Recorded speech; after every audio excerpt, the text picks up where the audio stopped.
کہ ہم اس کے نام کی گواہی جو ہے وہ دوسروں تک لے کر جائیں. ویسے تو ہم کچھ بھی نہیں ہیں. داؤد کہتا ہے کہ انسان ہے کیا کہ تو اس کا خیال کرے, اس کی خبر لے. اور زبور کی کتاب میں غیر قوموں کے لیے بہت ساری باتیں لکھی گئی ہیں. میں اگر اس کو لکھتی یا اس کو بیان کرتی تو یہ میسج بہت لمبا ہو جاتا. یہ تو ایک سیمینر رکھا جائے اور اس کو ڈیوائیڈ کیا جائے تو پھر جا کر یہ بات جو ہے غیر قوموں کے بارے میں بائبل میں اتنے حوالہ جات ہیں, یقین کیجئے عزیزو کہ میں ان کو بیان نہیں کر سکتی. میں چند باتیں جو پرانے عہد نامے سے ہیں وہ آپ کو بتاؤں گی کہ پرانے عہد نامے میں کیا غیر قوموں میں لوگ نہیں بستے تھے. ہم سب سے پہلے ہم اپنے باپ کو, جو ایمانداروں کا باپ ہے, اس کو دیکھ لیتے ہیں, ابراہیم کو. کیا وہ غیر قوموں میں نہیں گیا تھا کہ غیر قومیں اس کو تنگ نہیں کرتی تھی؟ کرتی تھی, لیکن اس کے اندر ایمان بڑا پختہ تھا. اس کے اندر خدا کی روح اور جو خدا کے ساتھ محبت تھا, جو خدا کے ساتھ رشتہ تھا, وہ بڑا مضبوط تھا کہ خود غیر قومیں اقرار کرتی تھی کہ ہم نے خوب دیکھا ہے کہ خدا تیرے ساتھ ہے. وہ کیا کہتے ہیں؟ ابھی ملک نے اقرار کیا, فرعون نے دیکھا کہ ہم نے خوب نظر کی, ہم نے خوب دیکھا. یہ پڑھ لیجئے گا پیدائش کی کتاب میں. جب پڑھتے ہیں بائبل کو تو غور سے پڑھا کریں, اور جو بات آپ کے دل کو لگے کہ یہ بات بڑی انوکھی ہے تو اس کو انڈر لائن کر لیا کریں, اور پھر اس کلام کو دہرائیں کہ خداوند میں بھی ہوں, میں بھی غیر قوم ہوں, میں پاکستان میں ہوں. ابراہیم کو بھی غیر قومیں تنگ کرتی تھی, لیکن وہ خدا کی گواہی دیتا تھا. وہ اس خدا کی جو بحر و بر کا خالق اور مالک ہے, جو آسمان اور زمین کا خدا ہے, وہ اسی طرح اپنے خدا کا تعارف کرواتا تھا. ہمارے تو ایسے ایسے بھی لوگ ہیں عزیزوں ہماری کمیونٹی میں جو اپنے آپ کو مسیحی کہنے سے شرماتے ہیں دوسری قوموں کے سامنے. تو مجھے بڑا افسوس ہوتا ہے اس بات کا کہ ہم ڈرتے ہیں, ہم ڈرتے ہیں.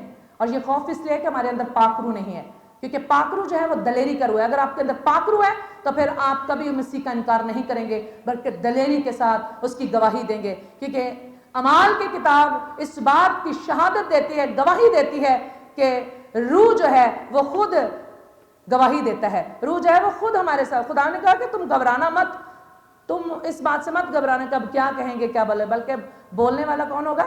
روح خود بولے گا تمہارے اندر. روح خود بتائے گا کہ کیا کہنا ہے. جب عذاب رسانی کا وقت آئے گا, جب مشکلیں آئیں گی, مصیبتیں آئیں گی, تو لوگ تمہیں عدالتوں میں گھسیٹیں گے, تو گھبرا مت جانا. یہ مت کہنا کہ ہم کیا کریں گے, بلکہ کیا ہوگا کہ روح خود کیا کرے گا؟ تمہاری جگہ بولے گا. تو خدا تو پہلے سے ہی ہمارے لیے بہت سارے کام جو ہے وہ کر چکا ہے. اور پھر دیکھیں آگے چل کر یوسف کو دیکھیں, پیدائش کی کتاب میں یوسف کی کہانی. کیا وہ غیر قوموں میں نہیں تھا؟ کیا اس کا واسطہ غیر قوموں اور اس کے ساتھ جن کا واسطہ تھا تو وہ تو بڑے خطرناک لوگ تھے, لیکن پھر بھی وہ اپنے مزاج سے, اپنے کردار سے خدا یسوع مسیح کو ہمیشہ ظاہر کرتا رہا. کرتا ہے کہ نہیں کرتا؟ کر رہا ہے. اس کے بعد اگر سب سے بڑھ کر اگر دیکھیں تو نہمیہ کو دیکھیں, عزرا کو دیکھیں, آستر کو دیکھیں. یہ غیر قوموں میں ہیں اور یہ اسیر ہیں, اور مزے کی بات یہ ہے کہ وہ اسیر ہیں. اور دانیل جو سب سے زیادہ اس بات کے لیے مشہور ہے کہ اس کے ساتھی اور وہ نوجوان تھا.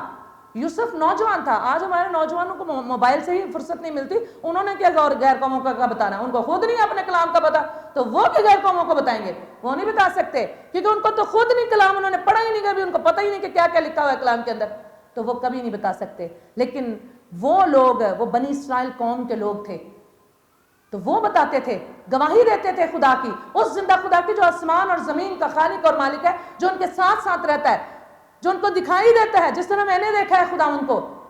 میں اپنے بچوں کو اگر بتاؤں تو وہ عجیب میری طرف دیکھتے ہیں کہ یہ ہماری ماں کیا باتیں کر رہی ہے, کہ میں نے بدروحوں کو دیکھا, میں نے خدا کو دیکھا ہے. ان کے لیے عجیب ہے, کیونکہ جو تجربہ کرتا ہے اپنی زندگی میں اس کے لیے یہ بات اور طرح سے ہے. لیکن جن کو کبھی پتہ ہی نہیں ہے, جو کلام پڑھتے ہی نہیں ہے, جن کی واقفیت ہی نہیں ہے خدا سے, وہ کیا جانیں گے خدا کو, وہ کیا جانیں گے غیر قوموں کی بات کو, کہ غیر قوموں میں خوشخبری سنانے کا کیا اجر ہے, کیا بات ہے, کیا مزہ ہے اس چیز کا, وہ نہیں جان پائیں گے. دانیل کو دیکھیں کہ دانیل نے کیسی بڑی باتیں کی. اس نے کہا کہ اے بادشاہ, میں نہ تیرا گناہ کیا ہے اور نہ میں آسمان کے خدا کا گناہ گار ہوں. اور دیکھیں کہ جب وہ شیروں کی مان سے چھوٹتا ہے تو وہ بادشاہ جو اپنے خدا کو, جو بتوں کو, دیوتاؤں کو مانتا ہے, وہ کیا کہہ رہا ہے کہ روئے زمین پر دانیل کے خدا کے جیسے کوئی خدا ہی نہیں ہے. اور اس نے کیا کیا, ذرا دانیل کی کتاب کا حوالہ نکال کے دیکھیں وہاں کیا لکھا ہوا ہے. اس نے امتوں اور قوموں اور ساری جگہ پر منادی کر دی خدا کی, بنی اسرائیل کے خدا کی, روئے زمین کے خدا کی.